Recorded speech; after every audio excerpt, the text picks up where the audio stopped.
Hello, everybody. Welcome to our fall series, AI Horizons. Today, I'm Mary Perk, the Executive Director for AI at Wharton. I'll be the moderator today, and my special guest is Randy Bean. He's an advisor to many Fortune 1000 companies and organizations, particularly on data and AI, and he's been doing this for nearly 4 decades. He's a senior advisor and author, speaker, founder, CEO, innovation fellow, the list goes on, board member, and he has a book. He is a best-selling author of, here we go, Fail, oh, that's good, you have it handy. Fail Fast, Learn Faster, Lessons in Data-Driven Leadership in an Age of Disruption, Big Data and AI. And he's a regular contributor to Forbes, Harvard Business Review, and MIT Sloan Review. And Randy and I are both going to be in Boston in October at the Generative AI World. I think that's October 7th and 8th. Feel free to come and see us there. He's also a former contributor of the Wall Street Journal, the New York Times, and Economist. So he also has a company, New Vantage Partners, and is an advisor to many Fortune 1000 firms. So, Randy, thank you for joining us today. Our topic today will be delivering value with AI investments. So, without further ado, I'd like to get started here. I'm going to share a few slides, particularly. So now what I'm going to start with, Randy, is when we initially started talking, you've just told me that you came back from a CDO conference in Latin America, LATAM, and they were talking about everything AI, but specifically from the CDO lens. And I was just wondering if you could tell our listeners here, what did you find most unique about being in LATAM around data and AI and how they're approaching it? Absolutely. And just for a little bit of context, I actually sold my company, New Vantage Partners, and semi-retired. And what I do these days is go around the world speaking, continuing to do a lot of writing, and actually serve as an advisor for a number of organizations. So to your question, probably one of the most interesting things is that I learned at the CDO LATAM event last week, where I was a keynote speaker, was that this fear and concern of missing out, because it's something that I see regularly and have seen over the years, and that is walking into organizations and they say, before we share with you what we're doing, we want to let you know that we fear that we're far behind and that others are way ahead of us. And every time I hear that, it kind of triggers this, so I'm very patient and I listen. But it's something that's very common, this concern that others are outpacing them. And that was something that people at CDO LATAM, one after another, kept on coming up to me and saying, we fear that we're very far behind. We're here in Latin America. We don't feel like we're in the mainstream. And, tell us, are we far behind in terms of what we're doing? And then they'd describe a little bit about where they were at.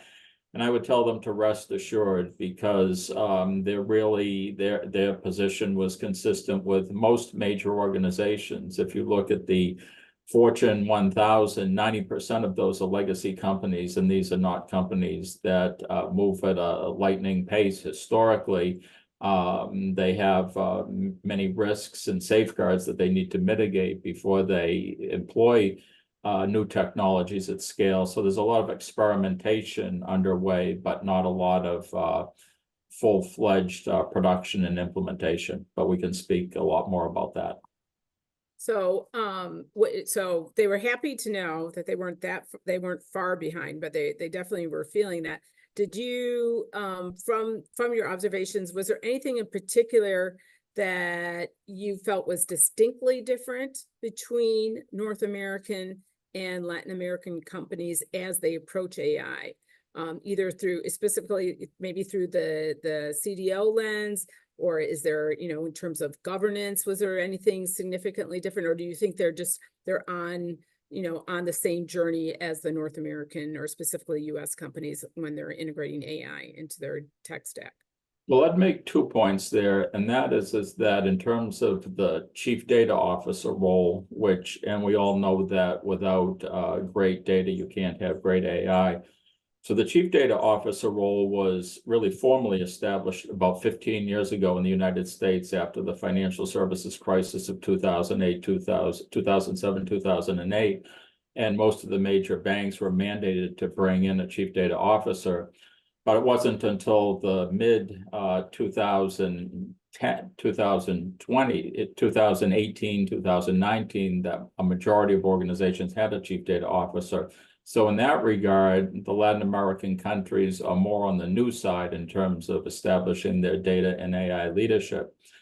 On the other hand, since the release of ChatGPT in fall 2022, everybody's really in a fast-paced learning period. So we're only just 2 years into that release. So they're really not that far behind because everybody in many respects is in the same boat. Sometimes, often when I'm invited to events, I'm billed as an AI expert and I have to laugh and I say, first of all, I don't think of myself as an AI expert. And second of all, I don't think of anybody as an AI expert these days because things are evolving so rapidly that we're really all in the same position of learning. So it's exciting to participate in all of these events because you're really at the forefront of the learning and the thinking that's taking place. Yes, I think you make a very good point in that, rest assured, for these next, let's call it 18 months to 24 months, I mentioned to everyone as well, it's one of the few times in history, especially within, business, that a technology is new to basically everyone on the planet. And actually, not everyone, but many, many countries and many, many businesses have access to that technology equally. And so it is prime for disruption for those who are willing to thoughtfully jump into the journey and be very nimble and agile, as well as plan ahead with their strategy of how they're going to use the technology. I think there's going to be there's going to be more disruption than we've ever seen before because of this technology. So I'm glad that you brought that up. Yeah, I have lots of thoughts on that subject if you want me to go into it. Yeah, feel free. Well, there's so many events that I attend these days that people will say, well, this is one of the biggest things that's happened to mankind. It's the biggest thing since the printing press. It's the biggest thing since the steam engine.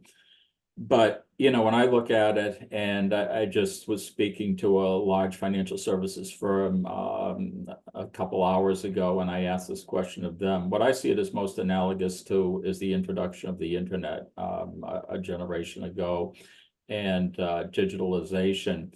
And so it's something that's a new technology. At the same time, it's a tool, and it depends how organizations use it. And if you look at the Fortune 1000, as I mentioned, 90% of the Fortune 1000 are legacy companies that have existed for over 50 years.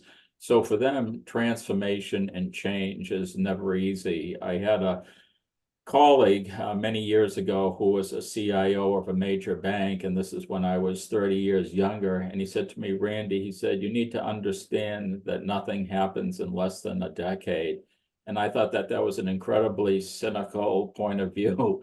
And he was a bit of a grumpy guy anyhow. But now, several decades later, I've seen that for large organizations, transformation takes place at a much more gradual, planned, and thought through pace. For those 10% of companies that have been born within the past generation, the Googles, the Facebook, the Amazons, Capital One, and financial services, those firms can be digitally driven from the outset, and companies that are just emerging now can be AI driven from the outset. But these larger companies face greater challenges and they have greater risks, shareholder risk, et cetera. So they need to start off and make sure that the guardrails and safeguards are in place. So to a certain extent, these companies, legacy companies in particular, really, what I'm hearing is they they really do need to lean in and understand quickly what this technology can do to affect their company, their industry, their competitors, and possibly they might have to react much faster than they have before because that disruption, it is coming, but it's whether they're going to be the disruptor or they're going to be disrupted. Do you think Yes, that's the case? yeah, they absolutely have to plan ahead, and there's a survey that I've been conducting for the past, since 2012. So it's been kind of the industry benchmark in terms of how Fortune 1000 companies are thinking about data and analytics and AI. And in the survey that we conducted at the end of last year, we asked a few questions that might be helpful and of interest to the audience here. We said, does generative AI have the potential to be the most transformative technology in a generation? And 64.2% said yes. So think about that data point for a minute. So close to 2/3 said yes, but the other third wasn't fully on board yet. So that's worth noting. We asked what was the primary business opportunity created by generative AI, and 49.1% said the ability to achieve exponential productivity gains. So, that's good as well. But again, that's 50% that have identified that type of opportunity. Other business opportunities of note were 23.6% said they saw the opportunity to liberate knowledge workers from mundane tasks, and 22.6% said to improve customer service and experience. We asked them what they saw as the greatest risks, and the first was spread of misinformation or disinformation. That was 44.3%. Another 23.6% said ethical bias, and 5.7% said job loss and job displacement. And then we asked a little bit in terms of where these organizations were in terms of the evolution of their generative AI implementation efforts to date.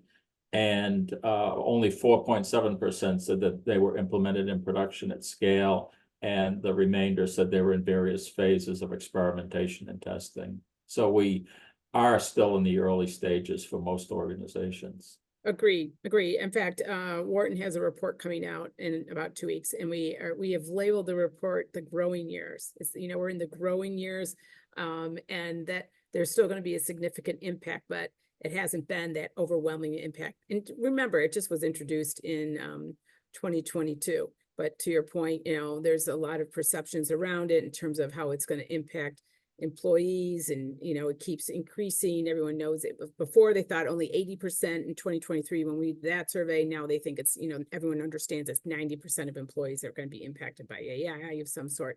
And a lot of them realize that some of their tasks, it's up in the 75% of employees realize that there are tasks that will be replaced from AI. So people are very much aware that this change is coming. I think every year we are seeing some more acceptance of that. So I encourage anyone who's listening to definitely, what we'll do is we'll put out these 2 studies so you guys can, so everyone can reference them. But when you were ending that, thank you for sharing those statistics, that information. What we understand is that it's now people are looking to the fact that it's accelerated, but it's not necessarily the revolution everyone thought it was going to be. But they know it's here and they have to deal with it. So now you're like, oh my gosh, what do we do? So where do you think companies, from your perspective, are starting to look at where they should make those potential investments, and how to become more comfortable with the technology? What approaches are you seeing companies take to understand the impact that AI might have on their companies? Yeah, and I would note that sometimes revolutions, to have their full impact, play out over time. And if, for example, we look at the internet, it's been a generation since it was first introduced. But during COVID, some of the largest financial services organizations said to me, we've done more in terms of executing on our digital strategy in the past 6 months than we had in the previous 20 years. So sometimes necessity is the mother of invention. So even though there's a lot of nice to have applications now. I think it's when organizations see that they need to do something because of some dynamics in the marketplace or some dynamics that are happening in the greater world that forces them to take advantage of these capabilities. But probably the biggest areas where I have seen organizations focusing is how they can improve the customer experience. And that manifests itself in different ways in different industries. I went to something at Harvard Business School about actually a year ago at this time, and they put up some statistics that at the time I thought were, I found them hard to believe, but they were from the healthcare world, and my wife had spent her entire year in healthcare. So I was texting her and I was saying, could this be true? So first of all, they said that for certain types of cancer, that using AI, it could diagnose more effectively than doctors 80% of the time. And so I texted, is this true? And she said, yeah, probably, I'm sure. And then they had another piece of data that said, using generative AI, they found that AI was seen as more compassionate in written communications than doctors, than physicians 90% of the time. And I said, could this be true? And she says, oh, that's absolutely true. And then later, I did some panels with chief data officers from Mayo Clinic and other healthcare institutions and asked them these same questions. And they said this was consistent with what they're saying. So in terms of interacting with customers, there's great potential and there's already many use cases. And we can talk a little bit about those along the way, but customer service in particular.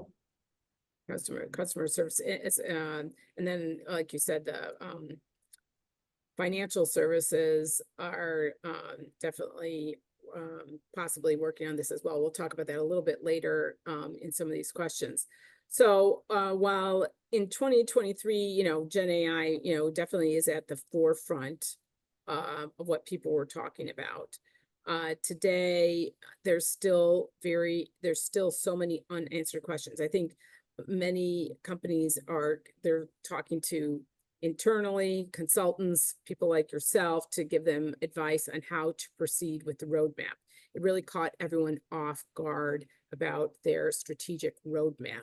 And you and I were talking about, companies really need to look at this 3 to 5 year horizon around where they're going to start to make investments. It's now coming down to, pen to paper, where they're going to look to bring in some of these AI tools. So not only bring in the AI tools and the expense of those tools, but measure how they're going to get value, gain value out of that, or ROI out of their tools. But then how those processes through the companies need to change to bring the tools to the users to use them properly, along with those safeguards. So what have you seen companies do in terms of that approach? Like, how are they approaching, maybe, for instance, from the CDOs or the CIOs that you're talking to, how they're approaching this new technology within their strategic roadmaps of the next 3 to 5 years?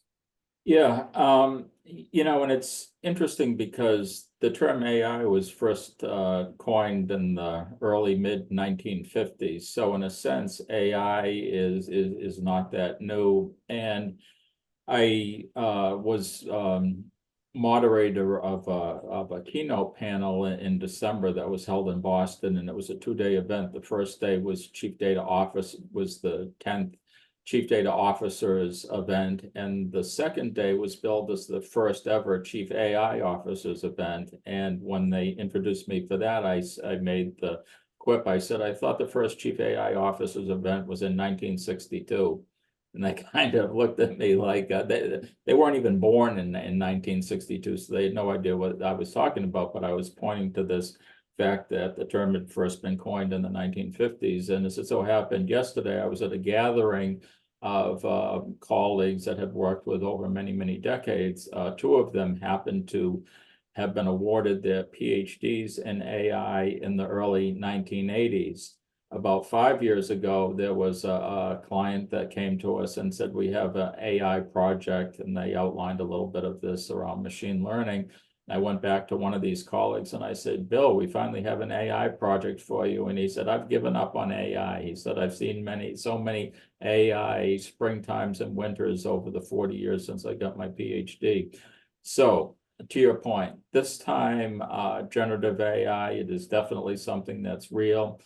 But at the same time, any type of transformation or change, if you're a Fortune 1000 company, the first thing that you have to do is you have to safeguard your shareholders, your stakeholders, and your customers.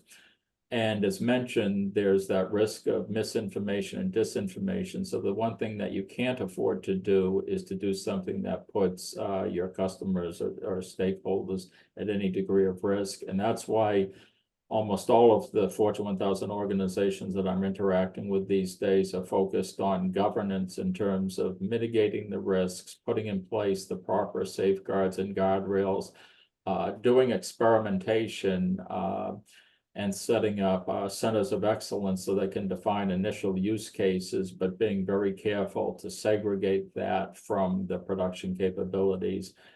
Because of the risks that, just one instance of communicating false information to a customer base of a Fortune 1000 company can be enough to severely threaten that company's existence. So, it's one thing if you're a Silicon Valley company and, they used to say, make it until you break it, or various slogans of that kind. But if you're an established Fortune 1000 company, you have to make sure that you get everything right first. So with that, especially safeguards, and you've mentioned that a couple of times, and I completely agree with you. And these COEs, for use cases, and AI councils that are being set up. I think a lot of companies are now hearing about that. If they haven't already established an AI council or an AI committee or some COE for AI, they're talking about it. They're setting up. How do we accept use cases? Like, what's the criteria for that? And then that safeguard for putting it into production. How have you seen companies really put up an effective guardrail or safeguard that you think is a best practice? And I don't know if you have one that you can share with us, but if you happen to have a safeguard or guardrail that you think is really has been effective, especially for legacy companies. I see many of them establishing governance groups that include representatives from legal, from risk management, from compliance, from the chief information security officer. So having all of those executives participate in the process, and sometimes it can be viewed as slowing down the process and causing some levels of frustration. But at the same time, simultaneously with that, you have these centers of excellence where you can begin to experiment, define the use cases, identify the instances where you see productivity gains. That way you can be doing both establishing the safeguards and experimenting with the technology concurrently. So I see that as a model that's working well for organizations.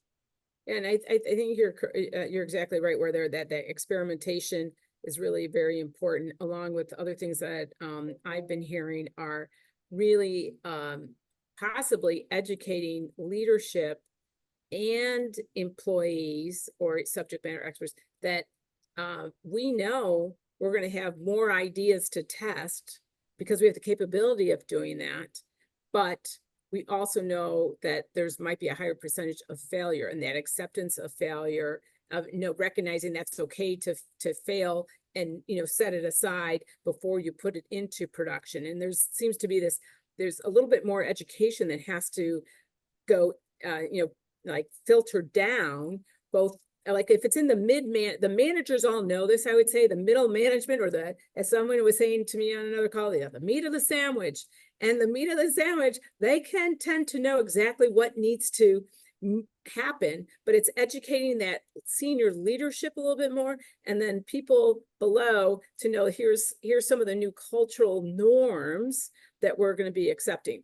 And do you happen to see that much, or have you had an experience with that? Yeah, very much so. So, as mentioned at the outset, I do a lot of writing, and one of the things I write is for MIT Sloan Management Review, a 6-part series called AI in Action, and we're in the 3rd year of writing that. And this morning, my co-author Tom Davenport and I were interviewing the next organization that we're going to write about. So we haven't published this yet, but they spoke about. We asked them these same questions, and they said recently they had what was called a management message about AI, and it was a message of change. So the themes were, this is a once in a generation technology. It's going to have impact on the organization. It's going to change the nature of work. It's going to change the nature of people's skill sets. There's opportunity to upscale some jobs, to have AI perform some of these tasks. And the goal was to increase AI awareness within the organization. And this communication went out to several tens of thousands of employees. So it's that way of taking a first step to increase awareness, say something's coming, it's going to be big and it's going to be transformative, but it's also in the context of, we're developing a 5-year vision for how this rolls out. So don't panic, but understand this is coming, and we'll engage in the process of educating you along the way, so you feel that you're a partner in this process.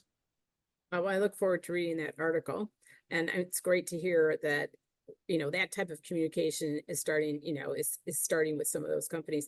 I don't know if you do this, but some of the things I do now is, based on some of the investments I have, I love, you look at the annual reports, and now I'm looking at the annual reports to see how many are even mentioning AI in their plans. And I have to tell you, there was one Fortune 50 at least that didn't mention AI once. And this is a well-recognized brand. If I said the name, we'd all, well, I'll say it. It was FedEx. It was FedEx.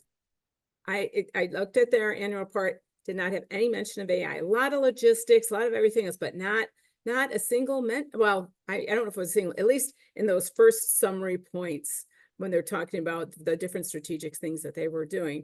And I was caught off guard a little bit. And I was just curious. I know this is a little off topic, and we'll get right back on topic. I was just wondering what your thoughts are about.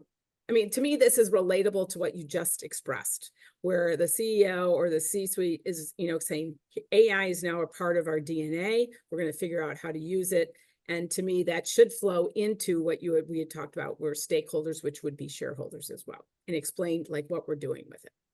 Yeah, so I answer that this way, and that was that after the fall of 2022, for about a year, there were 2 sets of people coming up to me. And this is just from the person on the street to people that were very educated in the field. And one set of people were saying, isn't this amazing, this thing, artificial intelligence, it's going to do all these magical things and it's going to transform everything. And I'd be like, okay, let's just kind of take it one step at a time. And then I had these other set of people coming up to me and said, like, you're involved with that AI stuff, aren't you? And I said, yes. And they said, well, that's absolutely evil. It's going to destroy mankind. It's going to destroy all human creativity. You should be ashamed of yourself. And I'm like, well, just kind of relax a little bit.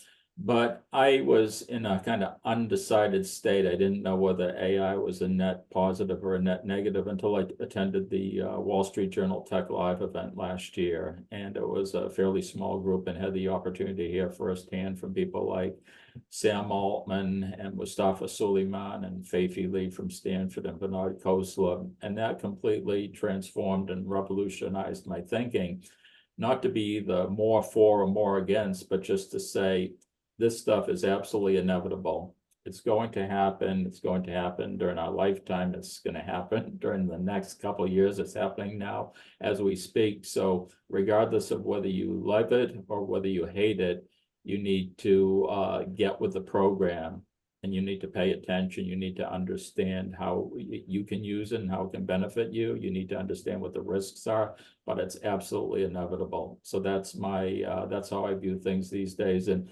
organizations that pretend that it's something that's just going to go away, it's not going to happen. You know, it may take longer for some organizations and for some industries to adopt and transform, but it's absolutely happening. It's here and it's all around us. There's one other story from the Wall Street Journal Tech Live event. You know, we're talking here mostly about generative AI, but there was a discussion with Sam Altman where the interviewer said, can you tell us what this thing called AGI, artificial general intelligence, is? And he said, yes. He said, it's when a machine can do any cognitive task as well or better than a human being.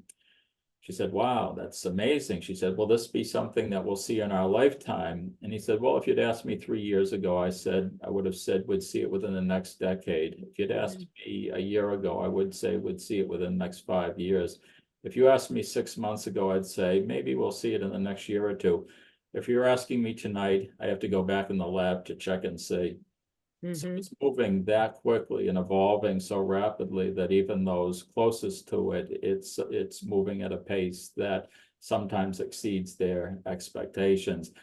Doesn't mean that it will become in common usage in all situations immediately, but in certain situations, it's arriving much faster than anticipated. Well, I thank you so much for that very poignant point from Sam Altman. I think that really, that is very descriptive, especially as someone of his caliber, quantifying it in that time frame. But also what you had stated earlier, which is, it's the white elephant in the room. It's there. Recognize that it's there, and you said get with the program, and I would add to become more educated about these technologies. I know it can be really overwhelming. However, there are a variety of different ways in which there's no shortage of news articles about Gen AI. And I would, encourage people to read many of them, read some of the papers that our professors from Wharton are producing. There's Substacks, there's your book. We have books from our Wharton professors as well.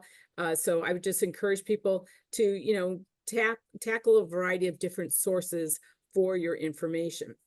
The other thing that you mentioned, what was that? I was just gonna say, I had two thoughts, if you don't mind. Yeah. One is that I want to mention that just about a year ago at this time, I came to New York to speak to the National Association of Corporate Directors, which were corporate board directors, and I was invited by former client Ash Gupta, who had been president of American Express for many years. So we did a fireside chat.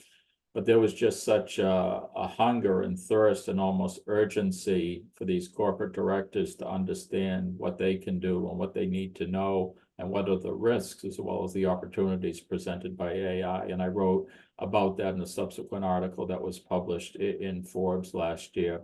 So I want to mention that. There's one other thing, but I'll come to that. As a resource for corporate directors too, to access it. Yeah, I'm sure they're going to be getting their own training. I know some companies are doing very specific training just for the C-suite and board of directors to get them up to speed quickly. One thing I want to touch on before we talk about one of the use cases that I wanted you to really go into detail with is something that you had mentioned before, and both of us had mentioned is, this fear of, will humans,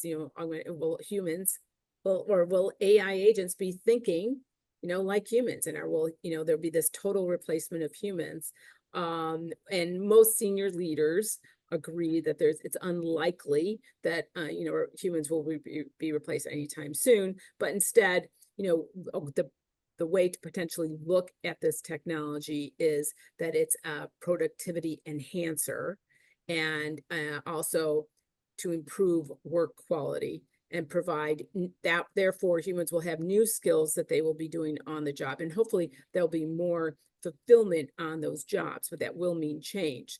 So how do you see companies relating back to, one, letting the employees know that it's a AI plus humans, but how they're going to do that change over their workforce? Like, how are they approaching that in some of the companies that you advise? Well, I was going to make this point here, and so it fits in nicely. There's an excellent book in this topic that I just read about a week ago by your colleague, Ethan Mollick, called Yes. Co-Intelligence. And Yes, I have it right here. Yes. Shout out to Ethan, Co-Intelligence by Ethan Mollick. He also has a Substack that's quite good as well. So one of the fascinating things about the book, because whether it's events or conferences or books I read, there's always something that I extract that then later turns into stories. So he has several instances within the book that say there's several pages of writing, and then he says, after you've read through those, he says, so do you think that I wrote that? Because actually, this was the prompt that I gave to ChatGPT, and ChatGPT just read the last 3 pages that you read in this book. And then he like critiques it and said, like maybe I would have said it this way, and it said it better than me in that way, but it really lost the style in which I write in, and maybe you never even notice. So it's fascinating, this notion about how the technology can be used in this co-intelligent fashion to not replace workers, but to make them more effective by, say, offloading some of the more menial tasks, some of the more mundane tasks, or for assistance, particularly in research, or we've spoken a little bit about customer service. There's a great opportunity to leverage ChatGPT and generative artificial intelligence to improve the customer service experience, and to do it more consistently, and to liberate many of the people that do those tasks currently to focus on problem solving at a higher level. Mm-hmm, mm-hmm. And I'll just add to that customer service experience, what some companies are doing. I know one of the companies we work with, IKEA, for example, I think they were one of the first retailers that actually produced an API, or a that you could, go into ChatGPT.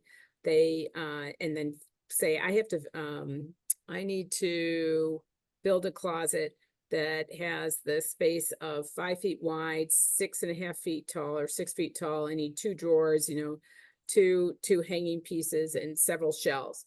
And it will tell you exactly, out of the millions of SKUs that IKEA has, it'll say, here are the 3 selections we recommend. And that, to your point, saves that customer experience. It saves so that other employees within IKEA can actually help customers, instead of the time that they might be taking up on a customer service call, or more importantly too, that they abandon carts, or they order the wrong pieces, and then there's this whole loss within returns. All right, so what I'd like to do now is, we've talked a lot of generalities, which is good, and some specifics as well, but I was wondering if you could give us, or talk about in depth a little bit more about a use case, or a company that has moved to implementation of AI tools, and they have been able to express the value of those AI tools to senior leaders and their shareholders. Because I think everyone knows they need to be moving towards using tools, but the biggest cog in that is, how are we going to demonstrate value that is attributable to this AI tool? And we talked earlier that you had a potential use case you could share with our listeners.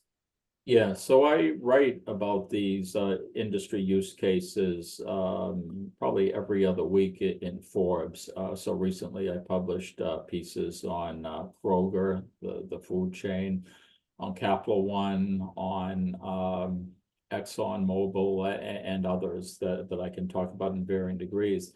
But the one that's been most specific that I wrote about at the end of last year is Ally Financial.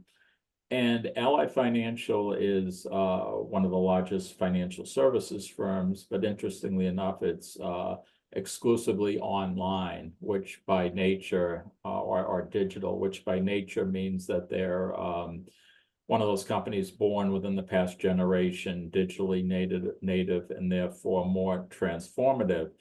And so what they wanted to do was, they wanted to actually embark on not only testing applications of generative AI, but they wanted to publish and communicate the results at each step of the way. So this was from a story that I wrote at the end of last year, and I'll be doing an update on Ally within the next few months.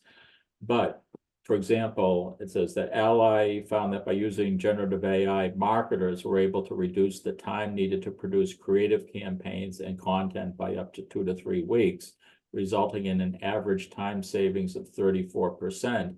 And then there was there were other series of details. 80 prompts developed by participants during the test had an 87% usefulness rate, a prompt accuracy of 81%, signifying users received the right type of content or response outputs from the Ally platform to complete their assignments. So what they did was they created a platform called Ally AI, and they made it available to their service representatives across the organization. And that's where these data findings are from.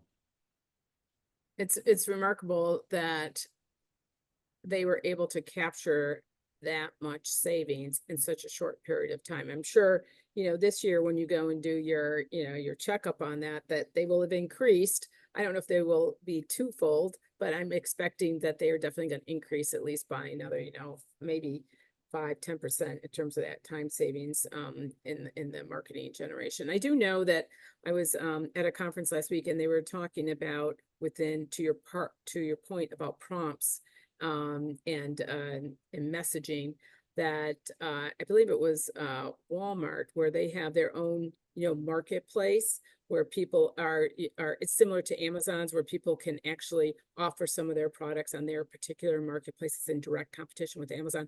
And what they're offering to those small mom and pop entrepreneurs is marketing value for them to market their products. And they, with the AI, have actually produced over 870,000 marketing content pieces for the people that are using that marketplace to sell their goods. So they're able to provide service to their customers, which are the people who are on the marketplace, and then the marketplace individuals are able to sell their products much more effectively in competition. So I think it's really going, like I said, it can equalize potentially access to business success for the entrepreneur.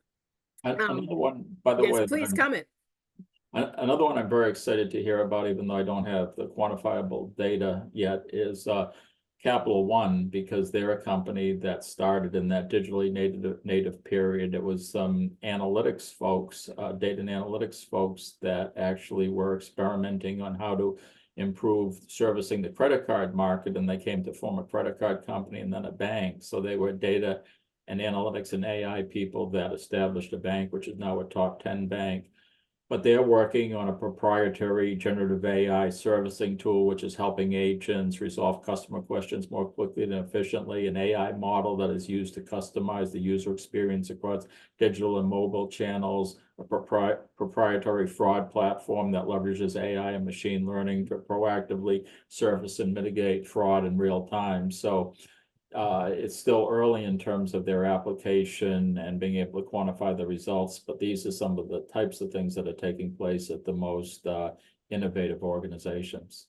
Well, I look forward to reading more and more about these success, which we were talking about, which is the title of our particular session here, is delivering value with AI investments. I'm happy that we were able to start out with where everyone has been, where they're going, that legacy companies really have to lean in here because they have a little bit more to do in terms of the catch up, but it's very doable.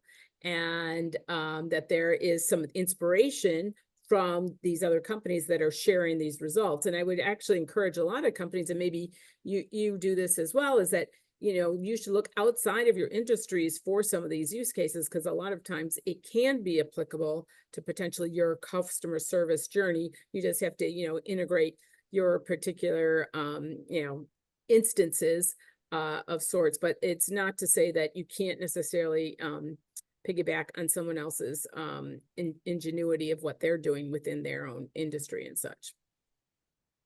Yeah, I would just add that, if you think about major companies, what's their most important assets? It's really their customers. And anything that you can do to improve the customer experience, the customer treatment, and those are areas where Gen AI can have a substantial impact. And customers are going to start to expect it as well. So it's part of kind of table stakes. With just a few minutes left, one of the things I know I wanted to leave the listeners with and viewers is that, transformation, you mentioned sometimes it, previously might have taken, it was slow in 10 years, moving to the cloud was a bit slow, but it's been picking up, and that might have been more of a 5 to 7 year journey. With generative AI, I'm not necessarily sure that everyone has that long of a period for the adoption. So let's just assume for this particular question that it's a 3 to 5 year journey. What would you see happening to most major companies as they're making that journey in the next 3 to 5 years? Like, what do you think we will be talking about in 3 years' time about these legacy companies in their Gen AI journey? I don't even know I'll be talking about 3 months from now, but what I will say is that I always focus on business value, and business value starts with the customer, and those organizations that can make the entire customer experience easier, more comfortable. I mean, these days, if you try to call, I'll say a bank, it could be an insurance company, it could be a pharmacy. So many times it's like, speak to a representative, because you get menus of things that don't fit the problem that you're trying to address. So I think there's a tremendous opportunity to have certainly much more empathetic customer interfaces using generative AI that can come much closer to solving and speaking to the specific problems that customers have. So I think that in the near term, I've heard that Gen AI described as a new user interface. So I think that that's the immediate short-term opportunity. And then I think with artificial general intelligence sitting on the horizon, there's huge potential transformation for, what might be called white collar jobs to be significantly transformed. Certain forms of doctors, lawyers, management consultants, accountants, maybe even professors. Yeah. Well, I appreciate, that is something for us to, maybe we'll have to revisit in 6 months' time or a year's time, around that transformation in the white collar jobs that you had mentioned there. And I appreciate that no job or role is going to be untouched or not impacted by Gen AI. So I'm glad that you brought that up to us. Well, we're going to have shows on AI in the workplace. We're going to have an interview with Matt Bean from Southern California, and we're going to have a few other conferences or talks from our conference leaders in that we had at our Future of Work experience in May. So I want to thank you all for joining us and joining Randy Bean here, talking to us around what is delivering value with your AI investments. Thank you, everyone. Take care.